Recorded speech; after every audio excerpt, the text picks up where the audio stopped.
Break के बाद स्वागत है आप सभी का। इस वक्त एक बड़ी खबर इंदौर से मिल रही है, जहां सपा कार्यकर्ताओं ने विरोध किया है। बार बार हो रहे सड़क हादसे का विरोध करते हुए सपा कार्यकर्ताओं ने बीआरटीएस की रेलिंग उखाड़ दी है। बीआरटीएस पहुंचे आज सपा कार्यकर्ता और विरोध जाहिर करते हुए बीआरटीएस की रेलिंग उखाड़ दी है। इंदौर से सपा प्रत्याशी नेहा शर्मा भी इन कार्यकर्ताओं के साथ है, यानी इन कार्यकर्ताओं के साथ सपा प्रत्याशी नेहा शर्मा भी मौजूद हैं। बता दें कि अब तक सड़क हादसे में 10 लोगों की मौत हो चुकी है और लगातार हो रहे इस सड़क हादसे का विरोध करते हुए आज सपा कार्यकर्ता बीआरटीएस पहुंचे हैं। बीआरटीएस की रेलिंग उखाड़ दी है। हमारे संवाददाता वसीम अहमद हमारे साथ जुड़ चुके हैं। वसीम, पूरा मामला आपसे जानना चाहेंगे। बीआरटीएस की रेलिंग उखाड़ दी है कार्यकर्ताओं ने।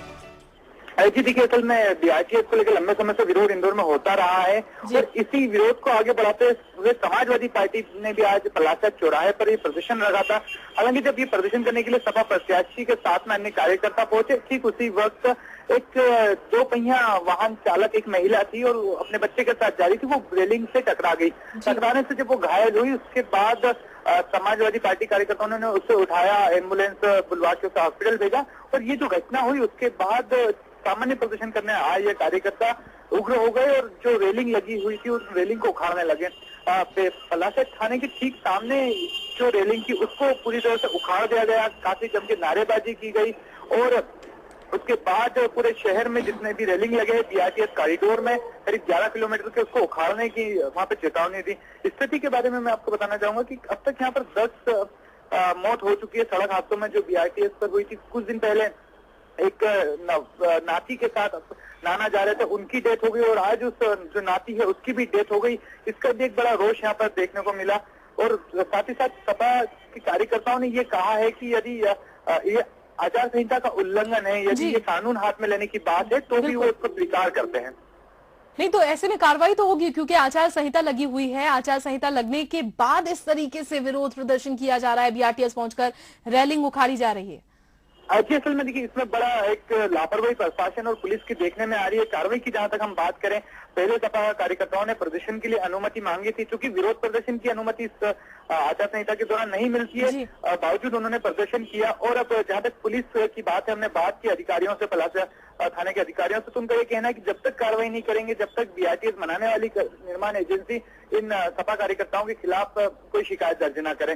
रही बात आचार संहिता उल्लंघन की, तो इसके लिए प्रशासनिक अधिकारियों को बताया जा रहा है, सूचना दी गई है।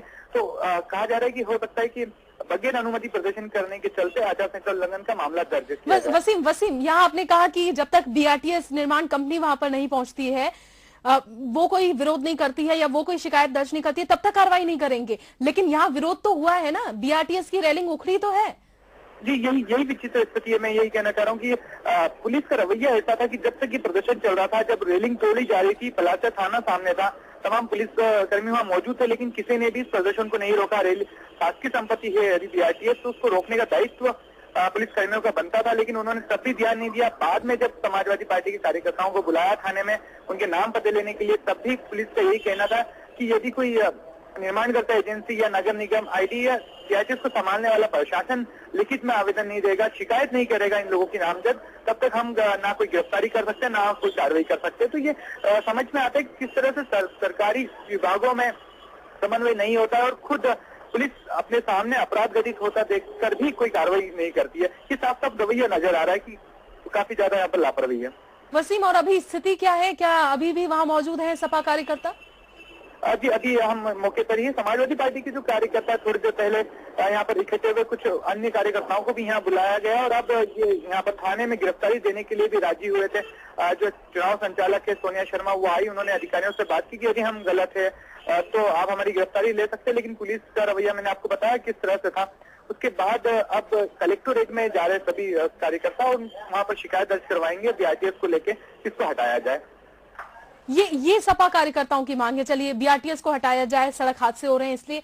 लेकिन जो बात आप बता रहे हैं, पुलिस प्रशासन का जो रवैया है वो अभी तक समझ से परे है कि जब बीआरटीएस की एजेंसी वहां पर पहुंचेगी, शिकायत दर्ज करेगी, तब कार्रवाई करेंगे। और जो वहां पर विरोध हुआ, आचार संहिता का उल्लंघन हुआ, वो नहीं दिखाई दे रहा प्रशासन को।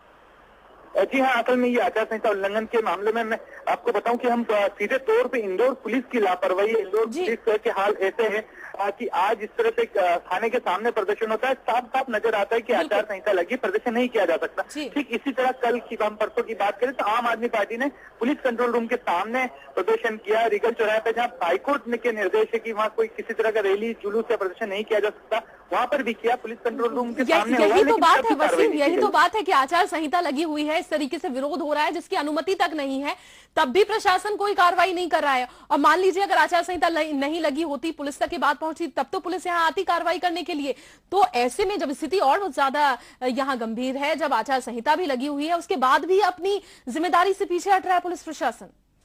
जी असल में पुलिस अधिकारियों को यही रवैया देखने में आता है। यदि हम बात करते हैं इस मौके पर किसी भी बड़े ऑफिसर से बात करते हैं तो वो सिर्फ एक मीडिया के सामने सिर्फ एक चेहरा प्रस्तुत करते हैं और उनका यही कहना होता है कि हम जांच करेंगे, कार्रवाई करेंगे। लेकिन सवाल सबसे बड़ा ये उठता है कि आखिर जब सामने होता है तब पुलिसकर्मी क्यों नहीं रोक सकते। आम आदमी की बात करें, यदि यहाँ पर बीआरटीएस पर इतना सख्त कानून बना रखा है कि कोई टू व्हीलर यदि इस बीआरटीएस की लेन में घुस जाती है, फौरन उसका चालान बना दिया जाता है। यदि आपकी स्पीड ज्यादा हो, आपको रोक के आपका चालान बना दिया जाता है। तमाम तरीके की जो पुलिस की कार्रवाई होती है वो सिर्फ आम जनता के लिए होती है। लेकिन यदि नेता किसी भी तरह का काम करे, प्रदर्शन करे और उनकी वजह से यातायात जाम हो जाए, आम लोगों को परेशानी हो, पुलिस को वो नहीं दिखाई देता। वसीम, ये जो पूरा मामला सामने आया है, उससे नहीं लगता कि नेहा शर्मा, जो कि पहले भी सुर्खियों में आई थी जब नामांकन के दौरान दुर्गा माँ का वेश धर के वहां पर पहुंची थी, सुर्खियों में आने का एक तरीका, एक कदम नहीं इसे कहा जा सकता जिस तरीके से आज विरोध हुआ है? जी हाँ, असल में ये जो विरोध है इसको लेकर तो हमने सवाल भी किया था नेहा शर्मा से, हमारी बात हुई, हमने उनसे यही कहा कि ये आज इतने वक्त से कहा थी समाजवादी पार्टी, जब बीआरटीएस बन रहा था, जब बीआरटीएस बन के तैयार हो चुका, जब आई बस चलने लगी, तब तक समाजवादी पार्टी का कोई भी नुमाइंदा यहाँ बीआरटीएस के विरोध में नहीं खड़ा हुआ, ना सहयोग में खड़ा हुआ। अब आखिर क्यों? तो ये साफ साफ नजर आता है कि सिर्फ ये चुनावी स्टंट है, क्योंकि चुनावी मौसम है, सामने 3 बड़े प्रत्याशी है इंदौर में, समाजवादी पार्टी को अपना वजूद बनाना है, अपने आप को सुर्खियों में लाना है, इसलिए प्रदर्शन किया जाता। पहले से उसकी प्लानिंग भी कर ली गई थी। और आज जो बात हुई है, नेहा शर्मा का भी यही कहना है कि वो दुर्गा का रूप धर के नामांकन भरने गई थी, तो वो दुर्गा के रूप की तरह ही वो इस तरह के प्रदर्शन करेगी। बिल्कुल प्रदर्शन करेंगी, वो भी चुनाव से एन वक्त पहले। बहुत शुक्रिया आपका वसीम अहमद खान इस तमाम जानकारी के लिए। इंदौर से खबर, तस्वीरें भी आप देख रहे हैं। इंदौर से सपा प्रत्याशी नेहा शर्मा, साथ में है सपा के कार्यकर्ता यहां पर पहुंचे और बीआरटीएस की रेलिंग उखाड़ दी। और पुलिस प्रशासन का लापरवाह रवैया देखिए, उनका कहना है कि जब तक बीआरटीएस निर्माण एजेंसी वहां पहुंचकर शिकायत दर्ज नहीं करेगी तब तक कोई कदम नहीं उठाएंगे। आचार संहिता लगी हुई है, विरोध प्रदर्शन किए जा रहे, अनुमति नहीं होती है आचार संहिता के दौरान, उसके बावजूद विरोध हुआ है। ऐसे में भी पुलिस प्रशासन कोई कार्रवाई नहीं कर रहा।